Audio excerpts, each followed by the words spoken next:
Okay, serious talk and real talk at the same time.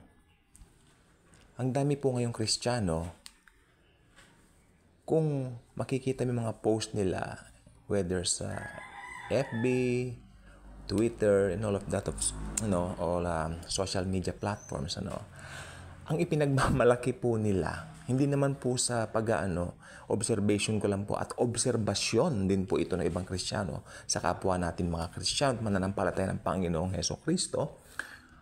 Ang napapansin ko po ako personally po, ang ipinagmamalaki po nila yung denomination nila.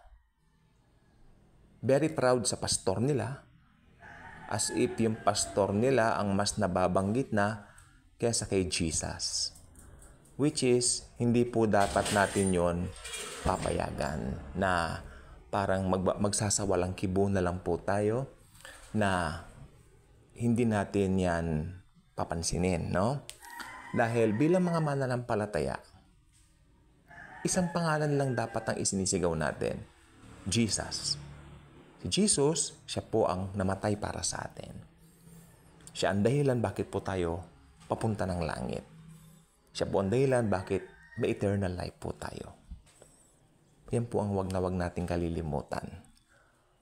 At ang problema sa institutional churches ay nagkakaroon sila ng sariling identity doon sa kanilang institutional church or denomination rather than of Christ Himself who died for them, who died for us, redeemed us and gave us eternal life and eternal security at the same time. Kaya mahirap talaga na miyembro ka ng isang organization na ang itinataas ay ang mismong pastor nila o yung kanilang grupo mismo. Mahirap po yan. Dahil kung lahat ng mga mananampalataya ay magkakaisa lamang, alam natin ang pag-ibig ng Diyos na ipinamalas at ibinigay sa atin sa pamamagitan ng Kanyang anak, si Lord Jesus Christ. Lahat ng Kristiyano, we will all walk in harmony. Hindi po ganyan. Kaya ngayon, ang mga Baptist, mga Pentecostal, ang mga Protestants, lahat naman tayo magkakapatid kay Jesus. Pero tignan po ninyo, sasabihin ng isa, ako Baptist ako. Sasabihin naman ng isa, ay ako ganito ako. Uy, ako ganun ako. Ako Lutheran ako. Di ba? Pero hindi po natin napapansin, lahat po tayo magkakapatid sa Panginoong Hesukristo. Because lahat po tayo mahal niya. Tinubos niya tayo. Mga anak po niya tayo. Tayo ang apple of the eye ni Jesus. Okay. Ako, kung tatanungin niyo ako ay Kristiyano, I belong to Jesus alone. Saan ako nag-church? Mali ang tanong mo, kapatid. Tatanungin ako, saan ka nag-church? Mali ang tanong mo, sasabihin ko. Ako ang church. Kaya kahit saan ako pumunta, nandoon ang church. Hindi po ba? Technically, dapat marunong po tayo. Kasi ayan ang nakalagay sa Bible. We are bought at a price, sabi ng Bible. Do not be a slave of men.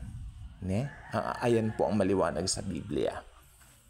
Bakit gusto natin paalipin sa kapwa-tao natin? Diba? Ito po yung mga tinatawag na mga parang may mga group accountabilities. Kailangan doon magre-report ka sa pastor mo. No!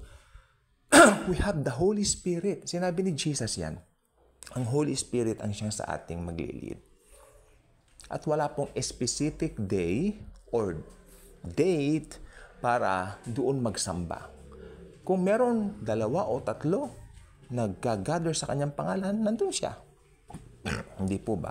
Ako naniniwala po ko habang nakikinig po tayo dito, marami po tayo nakikinig ng vlog na ito, nandun si Jesus sa kalagitnaan natin. High-tech na po ngayon.